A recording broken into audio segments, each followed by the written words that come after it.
Hi, everybody. Welcome along to episode 172 of Percussion Discussion Podcast. First of all, I'm going to ask you, as always, to please check out all of our social media. You can find us on Facebook, Instagram, and of course, our world famous YouTube channel, where you can find all of our conversations, past and present. And these have the video to accompany. If you wouldn't mind subscribing, I'd be eternally grateful. As I say, there's no adverts on there to get in the way of your enjoyment. It just helps grow the channel. The good news is all of our conversations are available in podcast form. These are free to download from your favorite podcast provider. So if that's your thing, then please do so. Again, if you could rate and review, helps grow the channel and hopefully get some more happy drummers listening to our conversations. On to today's guest. This is a really well-timed interview. I spoke to this guy probably about 5 or 6 weeks ago, and the band that he plays for are releasing their next studio album, which is called Legends. I think it's on October the 17th. The band is Sabaton, Swedish power metalers. And since 2013, the drum seat has been occupied by the magnificent Hannes Van Dahl. Hannes, thank you so much for doing this. I appreciate it. I'm happy to be here, man. I'm glad we could make it work. And, you know, if there's like any interviews that I'm really excited to do, it's about what I do, you know. So, no, my pleasure. Well, hey, it's a thrill to speak to you. And I know you're busy at the moment. You've kind of, you've got a tour starting very shortly. Very, very shortly. I think you start in... I know you've got a German date, and then you're off to Australia in September, so that's pretty cool. But yeah, we go to warm up a little bit with a German date on Thursday. So It's just in 2 or 3 days, you know, and then we go from there to Australia. We have 2 shows in New Zealand. From there, we do a few more shows before the European tour starts in November. Yeah. So you know, it's been a very slow summer show-wise for us. We did Sweden Rock Festival, where we did present a whole new show. I had a new drum riser at Sweden Rock Festival. You know, I survived. I'm still here. I didn't die, which I'm very grateful for.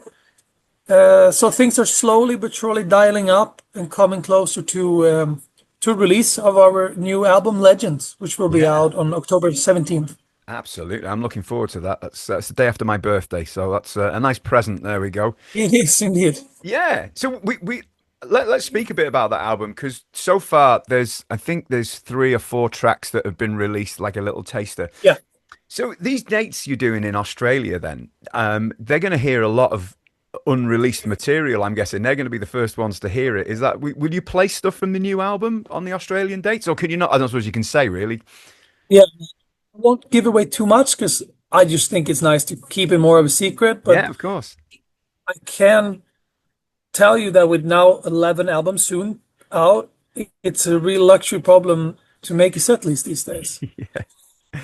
Yeah. You know, it's like those are long discussions of what to play and when to play it, and you don't want to, you know, make anybody disappointed, you know. And I remember going to shows, I still do. But as a kid, you know, I wasn't too interested in the new stuff with bands. So you got to be a bit careful how much new you put in, because maybe we like to play it because it's nice and fresh songs to play. But I think it's important to let the new songs marinate a little bit and let people get into it a little bit before you put too much in there. So yeah, it's a good balance. And I think we just simply need to try it out. As you say, it's a great problem to have so many songs, you Totally. know. And I can imagine it's because you want to keep it fresh. You don't want to go out and play the same set every time either. No. So it's, you know, I can imagine there's a lot of conversations involved, a few arguments here and there, perhaps, who knows. But do you make the set longer as you get more albums out, or do you try and keep to the same kind of time? I get curfews and things, so, you know. There's also that. Think necessarily a longer show makes it a better show. But yeah, man, it's like a very dynamic and organic thing, you know. We've also been on tour where we, you know, a few weeks in, or like, hey, this song doesn't really work. You know, it wasn't what we thought it would be, and maybe we should put something else in between that people would enjoy more. So it's not always that a set list needs to be exactly what you need to roll with it and see where in the set list things happen, and on these big shows that we do in November, then there's also like a lot of, like we've had in the past with the tour Trendle tours. We had a lot of actors on stage. There was a lot of costume changes that you also got to take into consideration. How long does that take? Do we put an intro over that or an outro to make things run smooth? So yeah, it's real puzzle in the best way possible. That's the thing. A Sabaton gig isn't your average metal gig, is it? It's a show. It's not, it's not just you guys playing. There's a lot more to see, isn't there? Try to make it like that, into an enjoyable experience, and make sure that everybody's getting what they want, including the band and the crowd. But yeah, we That's do our best, I guess.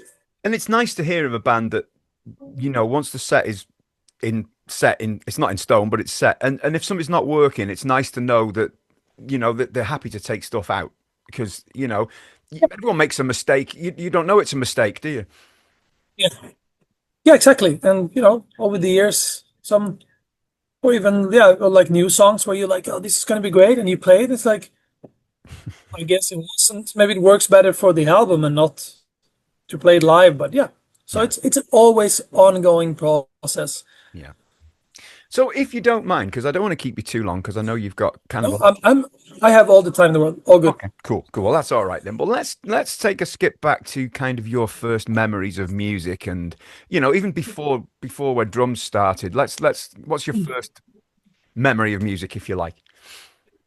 My first memory of music would be my grandmother playing vinyls, and that would be, it would be like big band jazz kind of things. Like Mm. you would have Ella Fitzgerald or, a lot of brass in there, that kind of music.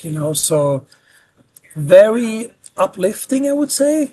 Danceable music. There's a Ella song called "It Don't Mean a Thing If It Ain't Got That Swing." Yeah, For me, it's a drummer. I have it right here. cool. It's always been something that I've always brought with me, as when I play a show, like it's funny because it works with our tour manager 9 out of 10 times, right?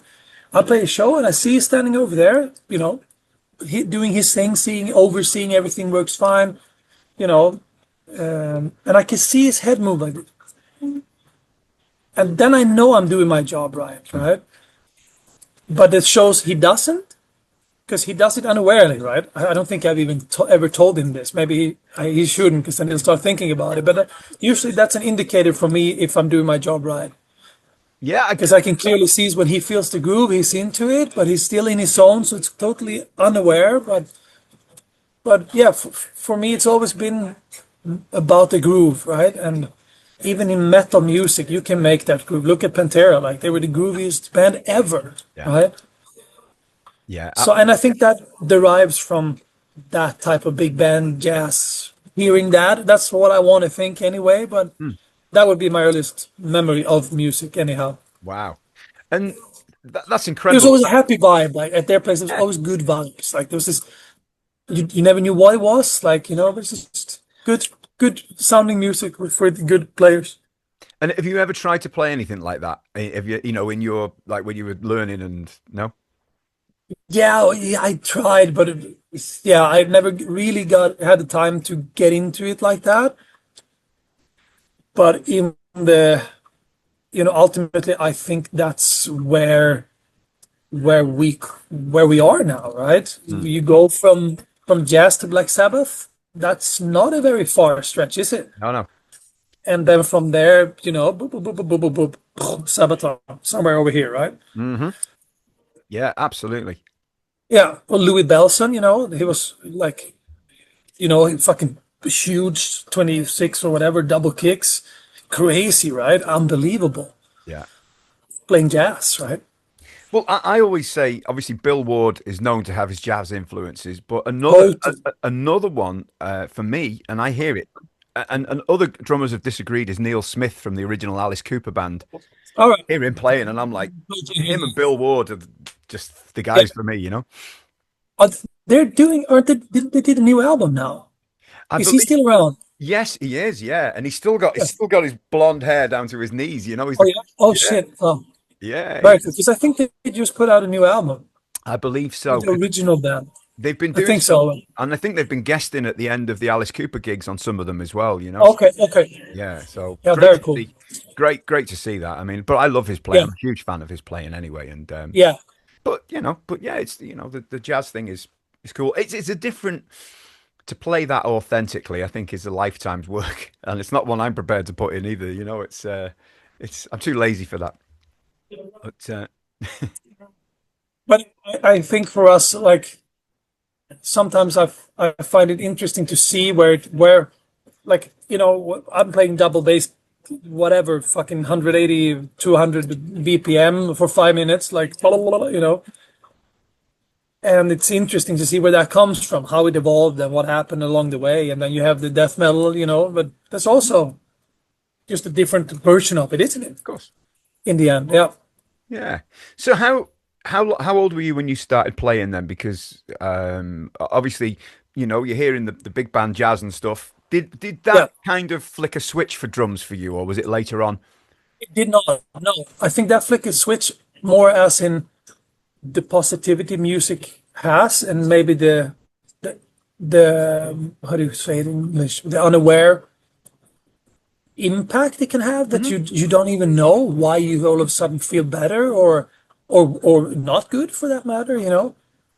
But I know exactly when the flick uh, switched, and that was so we were three cousins, me and my younger cousin and his older brother. And his older brother was 6 years older than us, I think. Hmm. He had a band, and they rehearsed in my cousin's house. And we were not, me and my younger cousin were not allowed at all to go down to the basement and touch their. It's like, you stay out of that. You don't touch your fucking thing with your dirty hands. So as fast as they left, we snuck down and we would touch all the instruments and we would, see, try everything. And he had a Yamaha kit. And I think it was blue, I'm pretty sure. Hmm. And yeah, one day he asked me and my younger cousin if we wanted to join them for rehearsals to see when they played.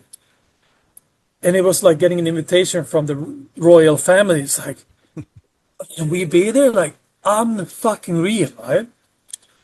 And they had a Swedish flag on the wall, but it was turned on the side upside down, so it looked like an upside down cross. Okay. It's like unbelievably cool. Like, look at that. And then they started to play, and they played the Painkiller by Judas Priest. Oh wow. Okay. And it blew my mind on the spot, right there. I couldn't, you don't understand what it is, the making all those noise. It's just the impact was so huge that whatever it takes, I need to learn how to do that. Hmm. They must have been pretty skilled then at that age to pull off those Scott Travis parts, you know? Yeah, yeah, they were great. Yeah, they were it was killer. Yeah, yeah. So that was it. And then after that, it took, I guess, a couple of years before I got my first drum kit. My mom bought it for me, which was, probably all the money she had. Hmm. And one day it was a black pearl export kit, and it was standing in the music shop in my hometown. And I would always go down and see it, and my mom said we can't afford it, and no, you can't have it. And one day I came down and it said sold on the like a tag. Hmm. That was it then. Damn it! And then a couple of days later, it was standing in our living room. Oh, wow. Yeah, Love that. yeah, yeah. I That was can't it. just And then I broke my arm 2 weeks oh, later, skateboarding like a jackass. And then for 6 months I had a cast, and then I could start. Yeah, that's do you know what that the excitement uh, you don't have to tell me the excitement of seeing drums in your house because I remember it yeah, the same I don't think it's the same for everybody, isn't it? It's just like right. And how did your first kid? how old was I or did you say what? Did you get it? Like, did you buy it No, yourself well, or? I'm kind of I'm a reading drummer. I don't tend to do the rock stuff. I do Yeah. reading, but that's the way I was, and there's a reason for that. And my I told my dad I wanted to play, and he's a brass band musician, a very good one. He doesn't play anymore, Yeah. but and he said, "Oh, you'll learn to read first, and then I'll get you some drums." I said, "No, don't want to do that. I want to be in a playing Iron Maiden and AC/DC. No, no, you'll learn to."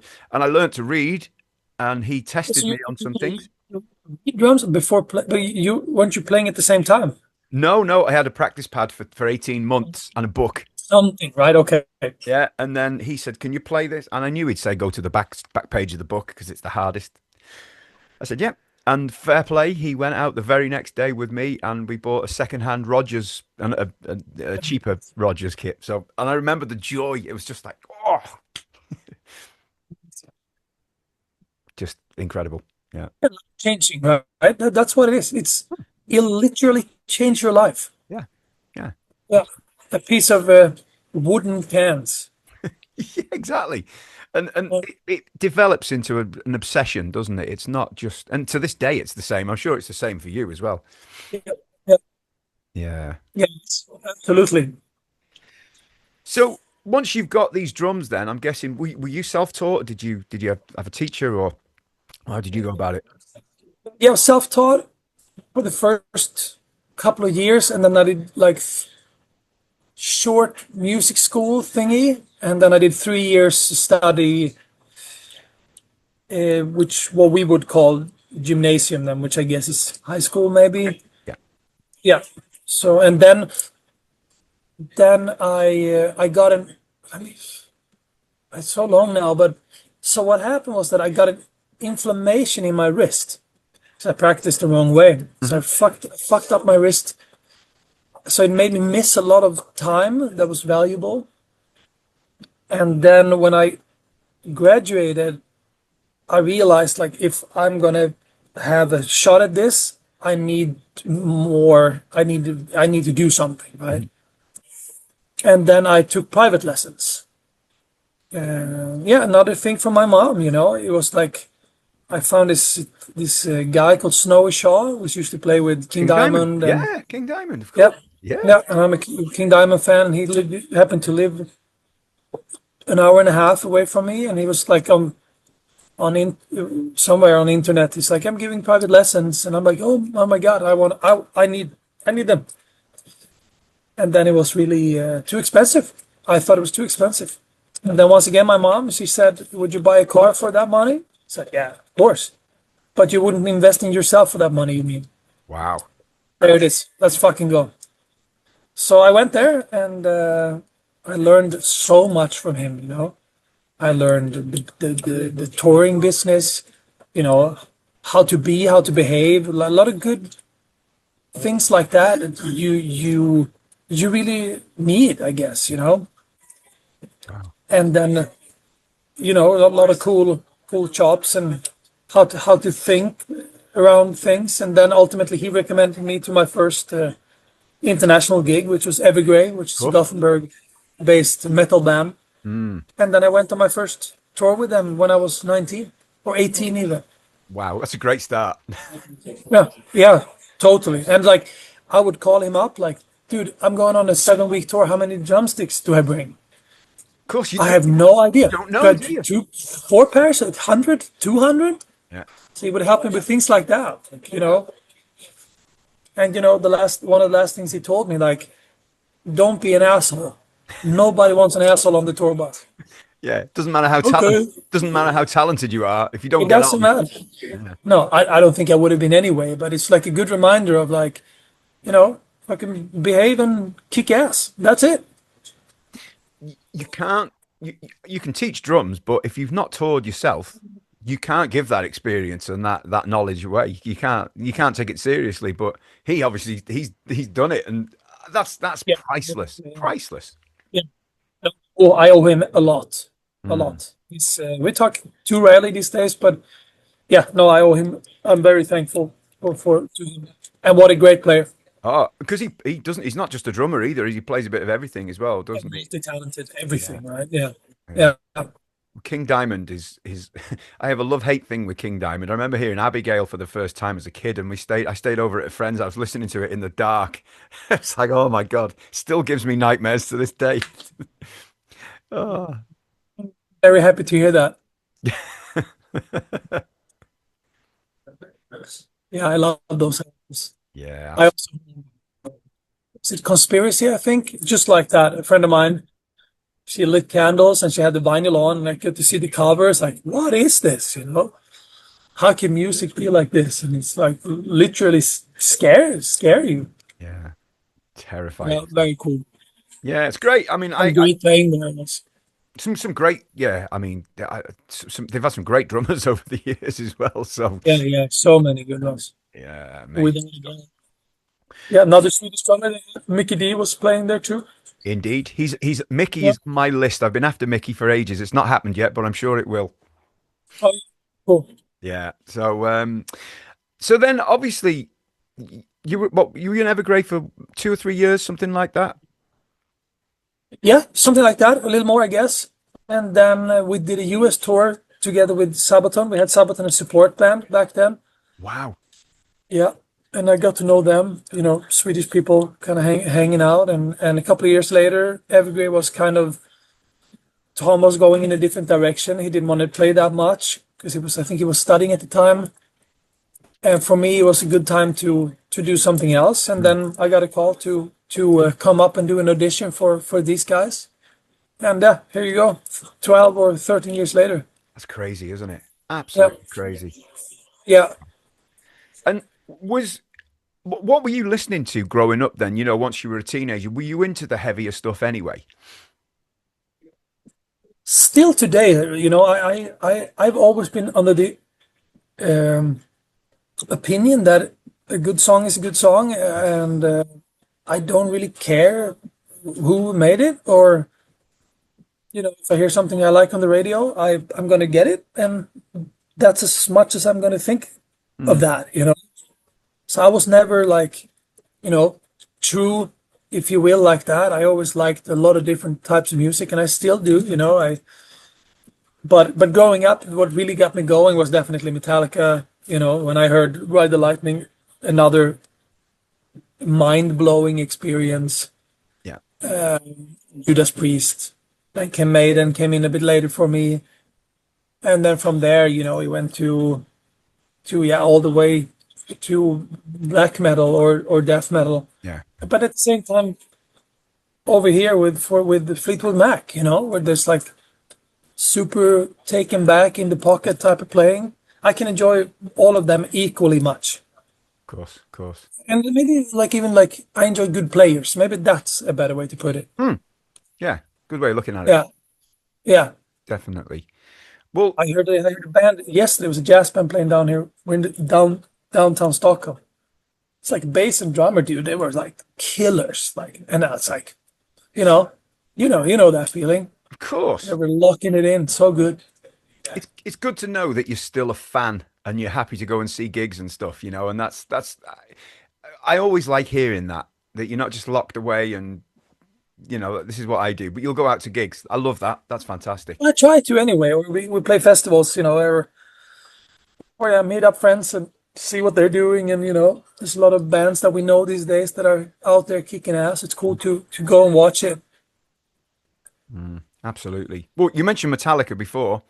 Obviously, on the 2014 album Heroes was For Whom the Bell Tolls. so, Yeah, so did you play on that album? Was that your first album, that one? yeah. Yeah. Heroes was my first album with Yeah. Sabaton. So we've heard your take on some Lars Ulrich, and I have to say I'm not probably going to make many friends here, but because of the production and everything, I love your version of that with the extra keys and everything. It's huge. It was this is one of those things I can look back on. It's like, damn, I was very young, doing that.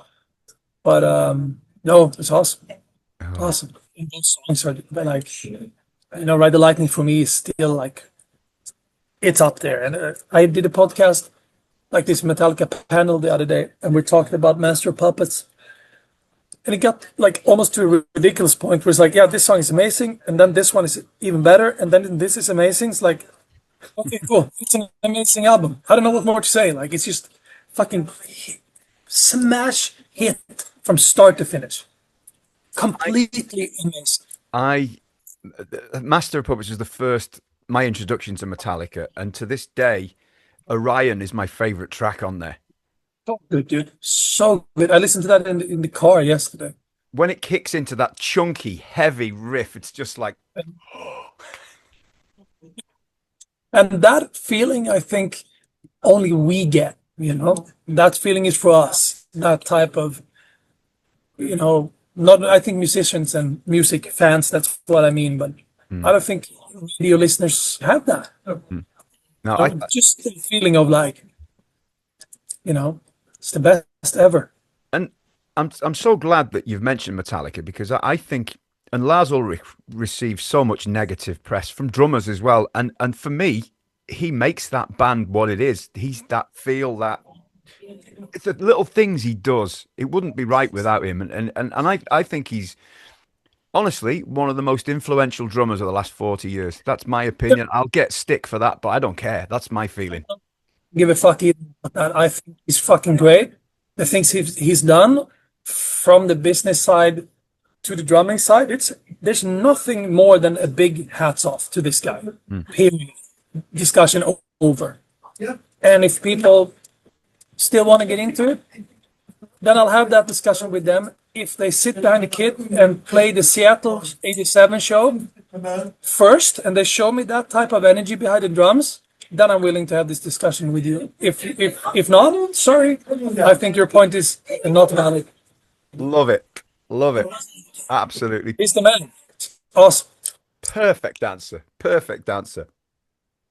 Ah, just amazing. So how soon did you get into the double bass thing? Because obviously you had your Black Pearl export. Were you into the double pedal first? A single pedal, and there was a lot of funk. I played a lot of funk back then, like really groovy, you know, groovy stuff. And then I think actually, like when I joined Evergrey, that was the first time I really had to get into it. And that was a steep learning curve.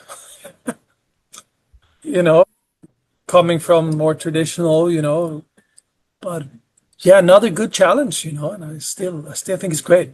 And obviously, being a left-hander as well, there's fewer left-handed or left-footed double bass drum pedals around. Was ever a hassle finding them, or was it always pretty straightforward? Oh, back then, no, it was quite tricky actually. That's a great question. I never got that before. And also, I tried to explain the double pedal to my mom. Right?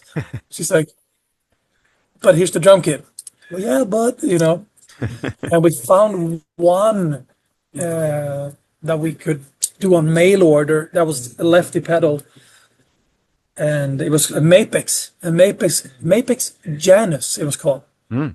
It was probably fucking terrible. It was too heavy, like chain drive, terrible. But maybe it was good to build some muscle anyway. Yeah, weight training, yeah. Yeah, I guess so. And like real like a old steam train, you know, gnarly, was making noises.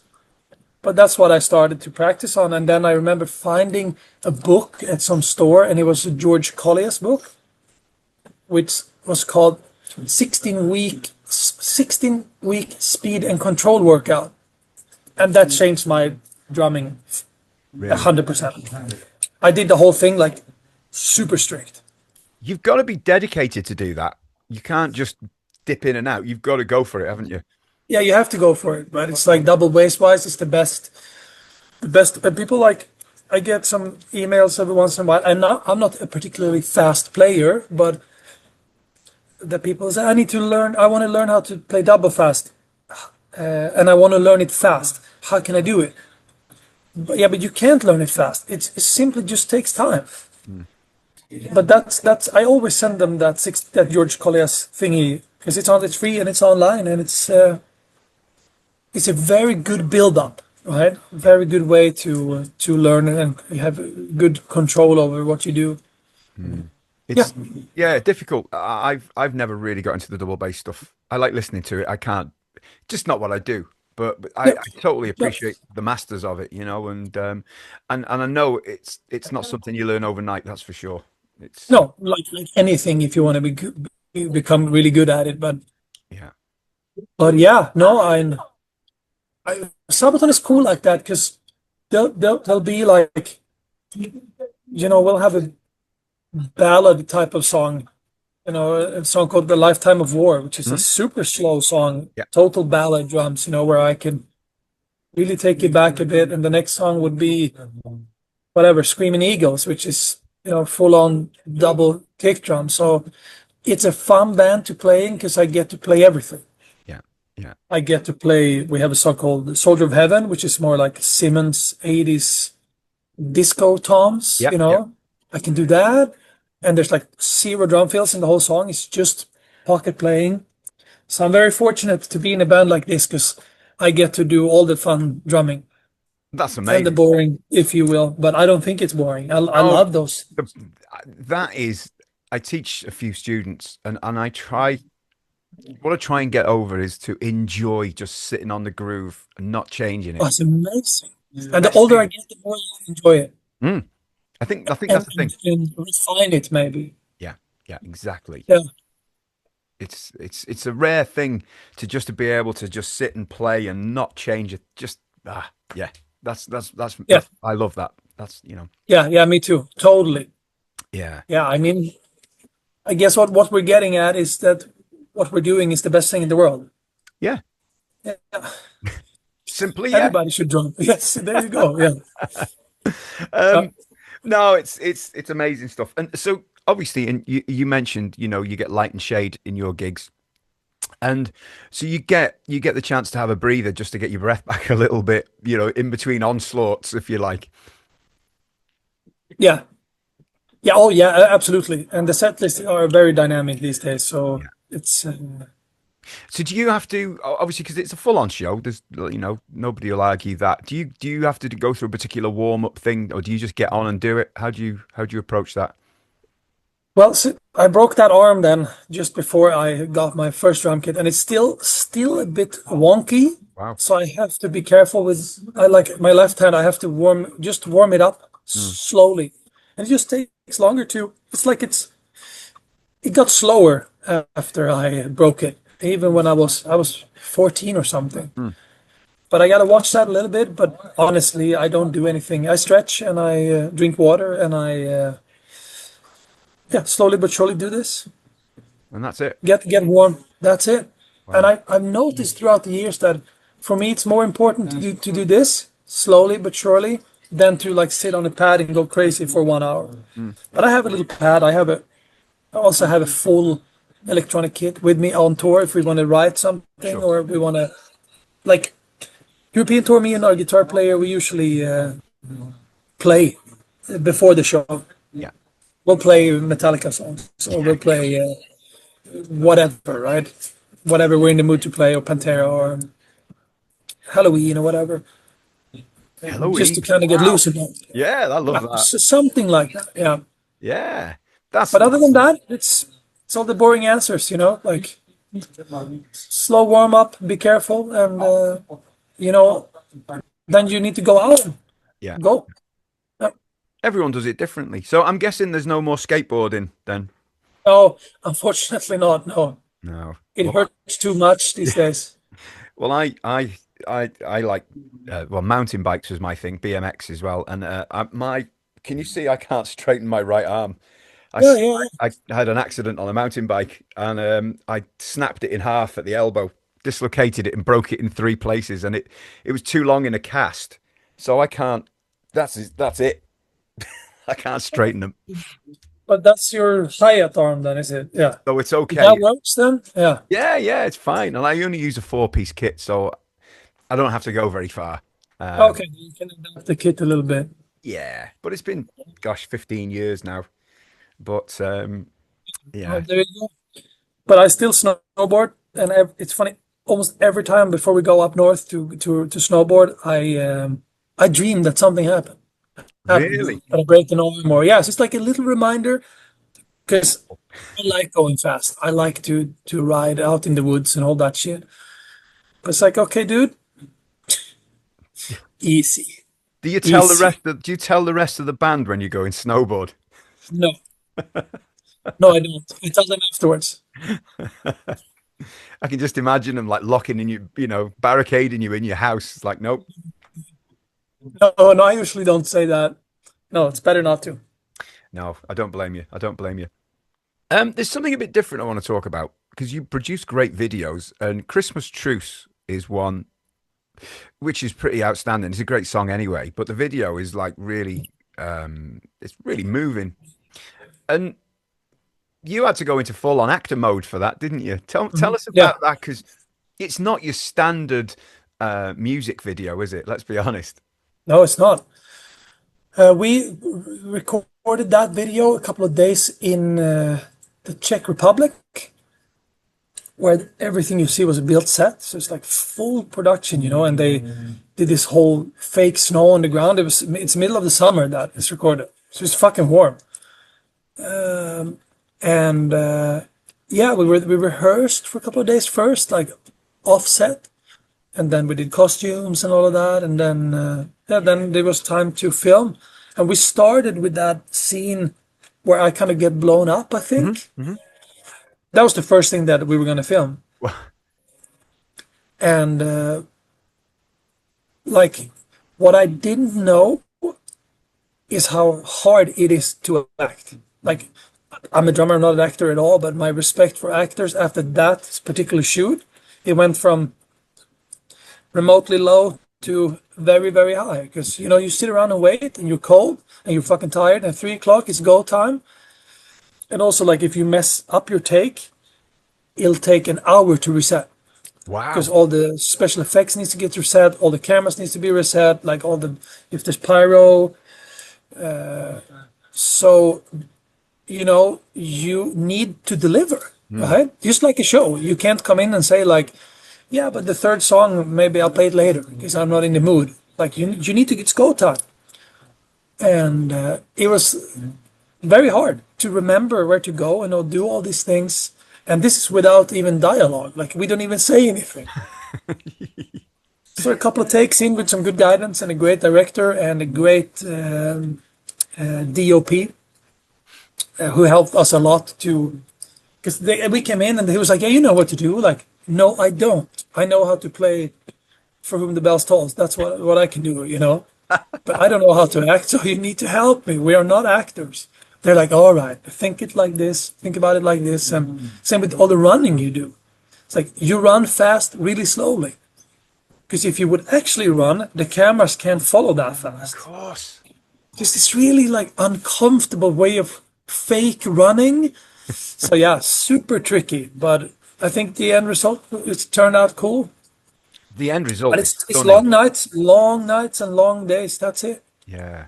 I mean, of course, if you make a mistake and it's an hour to set, I can imagine the guilty feeling must be like, oh God, Yeah. all that work. I'll tell you a funny story. The first run through we did, because we had done a little rehearsal, and of course I read the scripts. I know kind of what to do, and it's okay. Everybody on set, ready and action, and we went, and all of a sudden the camera guy goes, the director goes, stop, stop, stop, and everybody starts laughing. So, and I asked, what are you laughing about? And the director looked at me and he said, well, you look kind of retarded. What? It's like, okay, we're gonna rehearse this now with only an iPhone so the camera guy can rest because it's heavy rigs, right? Mm. Because they realized if we're gonna have this guy around, we're gonna waste hours, right? So then we did some proper rehearsal, good guiding, and then we could make it in a couple of takes, which is cool. That intro scene, anyway. Sure, sure. Oh yeah, yeah. It is. But super fun experience. Totally, Oh, so tricky, dude. So hard. Yeah, but the end result is absolutely stunning. It really is. yeah. I'm happy to hear. It is, just yeah. And anybody who hasn't seen it, it's there on YouTube to have a look at, and Yeah, it's just incredible. enjoy it. So yeah, absolutely.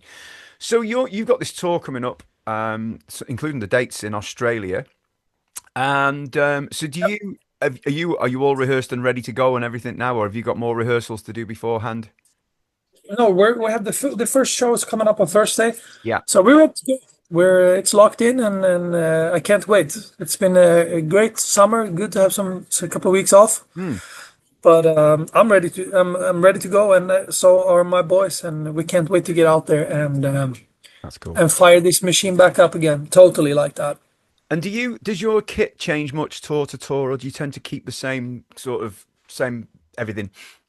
You know what? As of last week, I'll show you a photo. See if I can show on the screen. This is what showed up, and I'll talk more about this coming time. But let me see if I can show you. Oh, right. Lots of Yamaha boxes. Yeah. So it's Interesting. actually a custom kit that I ordered in 2023, Wow. and Just come it's now. custom shop. Yeah, there. Oh, there's a lot of stuff there. Yeah.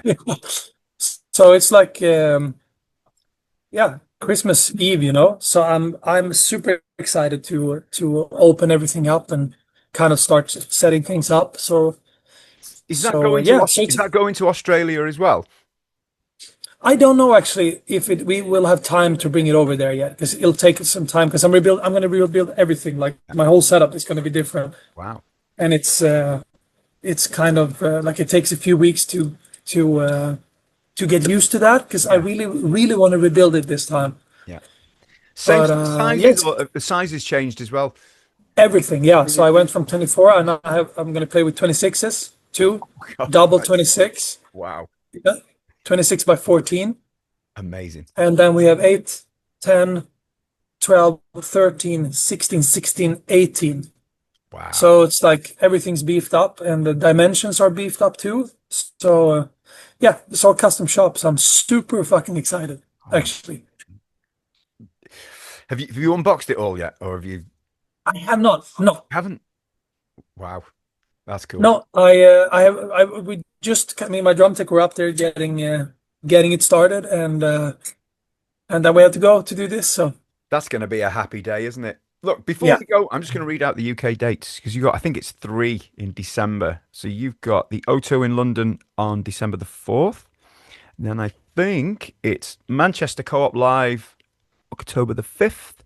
And the Nottingham, I think it's the Motorpoint in Nottingham on the 6th. So I think that's right. If not, they'll be online, but I'm pretty certain they're the right dates. So look, Hannes, thank you so much for doing this. I really appreciate it. And I hope we get to meet in person at some point or other. Who knows? yeah. Come and see the show. You're more than welcome. Let me know. Oh, I'd love to. I would absolutely love to. It would be an absolute Awesome. pleasure. Thank you so much, Hannes. Look, best of luck with everything. Enjoy those new Thanks for drums. having me. And yeah, I really appreciate it. Thank you very much. Enjoy the tour. Likewise. Thank you. Cheers. Bye bye.